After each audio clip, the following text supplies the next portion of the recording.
Mes frères et sœurs en Christ, que Dieu vous bénisse richement. Et pour moi, c'est un privilège. C'est aussi la joie de partager avec vous quelques minutes pour aborder une question que je trouve opportune à considérer. En effet, après la mort de William Marion Branham, prophète de Dieu, après la mort d'Eva Frank, apôtre et docteur du Seigneur, après la mort de certains hommes de Dieu influents qui étaient beaucoup écoutés par des hommes sur cette terre. Et aujourd'hui, qui devons-nous donc écouter? Qui doit parler? Qui doit pouvoir donner un discours, un enseignement, une orientation pour que l'Église du Seigneur soit prête pour l'enlèvement, pour la rencontre de l'épouse céleste? Telles sont des questions que nous allons pouvoir répondre avec l'aide du Saint-Esprit au travers de Saintes Écritures. Pour cela, nous allons choisir d'abord une écriture qui va nous servir de base. Il s'agit de Actes des Apôtres, à partir du verset 36. Ici, c'est l'apôtre Paul qui s'est trouvé dans la synagogue d'Antioche de Pisidie et qui donna sa prédication, et dans la prédication, il parla de David. Et au verset 36, il dit, « Or, David, après avoir en son temps servi au dessein des dieux, est mort, a été réuni à ses pères, et a vu la corruption. Mais celui que Dieu a ressuscité n'a pas vu la corruption.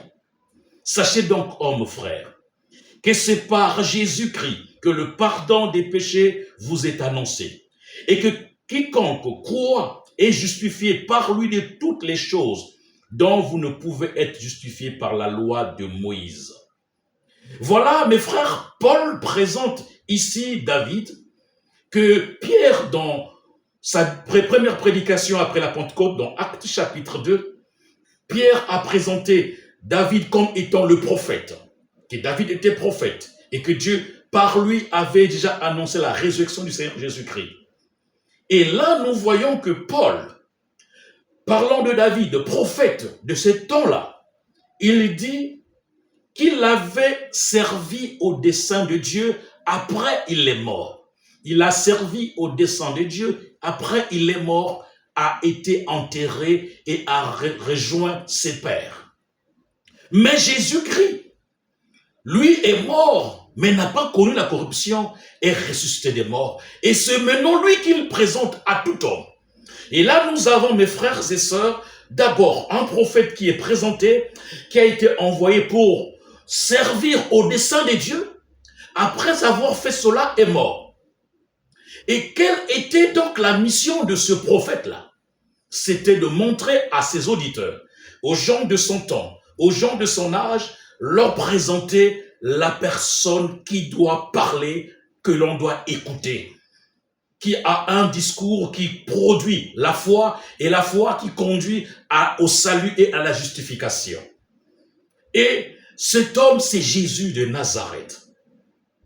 Alors, mes frères et sœurs, William Marion Branham a servi au dessein de Dieu. Il est mort. Il avait un message, il avait une mission, mais il a accompli. Après l'avoir accompli, Dieu a permis qu'il retourne à la maison céleste.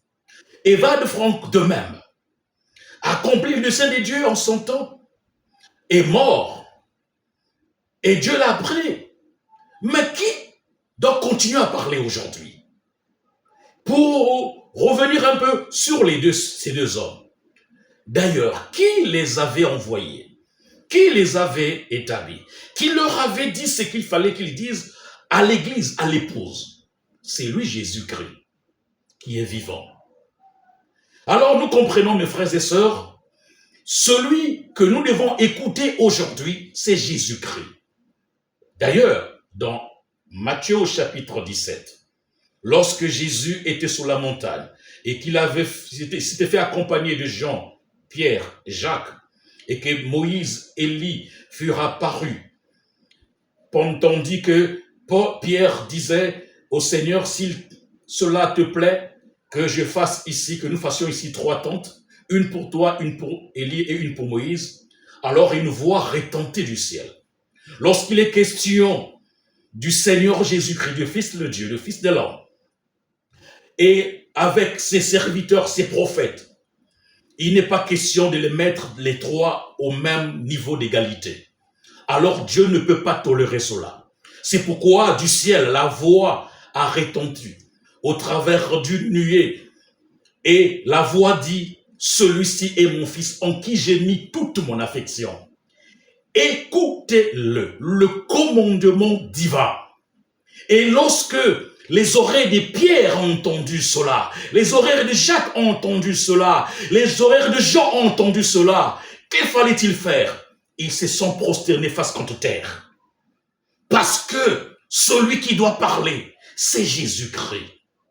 Alors nous comprenons sans embâche, quand Paul arrive plus tard, comme il dit lui-même, à l'avortant, en écrivant aux frères et sœurs des Hébreux, il dit dans le chapitre 1, du verset 1 au verset 2, « Après avoir parlé à nos pères, à plusieurs reprises, de plusieurs manières, Dieu dans les derniers jours, au pluriel, nous a parlé par le Fils. Et les derniers jours, c'est aussi le temps dans lequel nous sommes. Et personne n'ignore que nous sommes à la fin du temps de la fin. Ainsi, celui qui parle dans les derniers jours, c'est toujours Jésus-Christ. Et c'est là que nous comprenons pourquoi lui-même, Jésus-Christ, permis que Jean soit sous l'île de Patmos et ouvre l'esprit et fait ravir Jean afin qu'il puisse voir lui-même Jésus.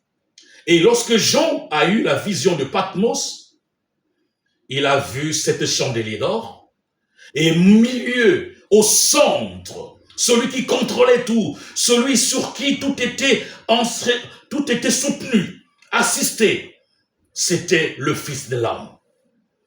Et il voit dans sa main droite cette étoile. Et d'ailleurs, nous connaissons la révélation qui est donnée plus tard, que cette étoile sont les 7 anges des 7 églises.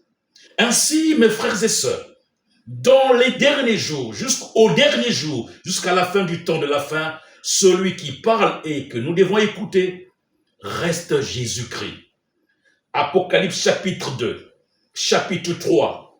Voilà comment Jésus se révèle. Dans chaque âge, il se révèle d'une manière différente des autres âges par rapport à certaines manifestations de sa divinité, de sa personnalité. Et il dit, voici ce que dit et donne ce qu'il est pour cet âge. Et à la fin, le discours reste le même. Que celui qui a des oreilles entende ce que l'Esprit dit aux églises. Puisque dans les derniers jours, c'est lui qui parle. C'est le même qui parle. Et aujourd'hui, il est le Saint-Esprit qui conduit l'Église. Et par qui donc aujourd'hui Jésus parle? Éphésiens chapitre 4, du verset 11 jusqu'à la suite. Aussi longtemps que l'Église n'est pas encore parvenue à l'unité de la foi, aussi longtemps que le ministère de l'édification du corps de Christ continue à se faire avant que le Seigneur ne revienne, aussi longtemps que nous ne sommes pas parvenus à l'unité de la foi et de la connaissance du Fils de Dieu, lorsque nous ne sommes pas encore arrivés à l'état d'homme fait, à la stature de l'homme parfait qui est Jésus-Christ, Jésus continuera à parler par des hommes à qui il a fait les uns comme étant prophètes, apôtres, évangélistes, docteurs et pasteurs.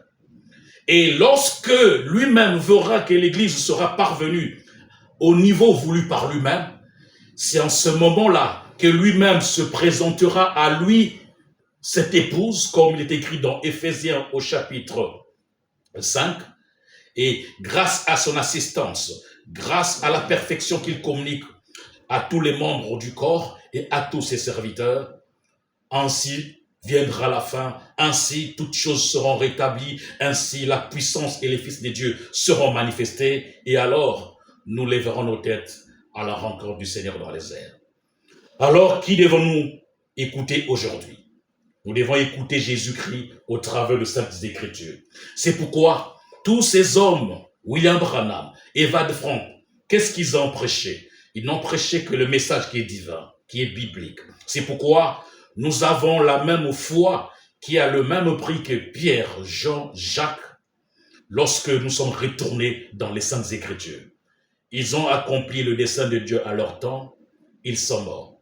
Nous devons faire attention et que Matthieu chapitre 23, du verset 1 au verset 2, retentisse dans nos oreilles pour que nous ne soyons pas assis dans la chair de Branham, ni dans la chair d'Eva de Franck ou un autre homme, mais soyons en Christ et prosternons-nous pour entendre ce que Jésus dit.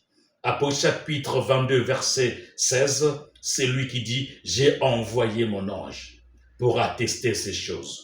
Que lui-même atteste cela. Que Dieu vous bénisse pour ce nouveau numéro, ce nouvel épisode de nos exposés bibliques que nous ferons sur les questions de la parole de Dieu. Que Dieu vous bénisse. Shalom et à bientôt.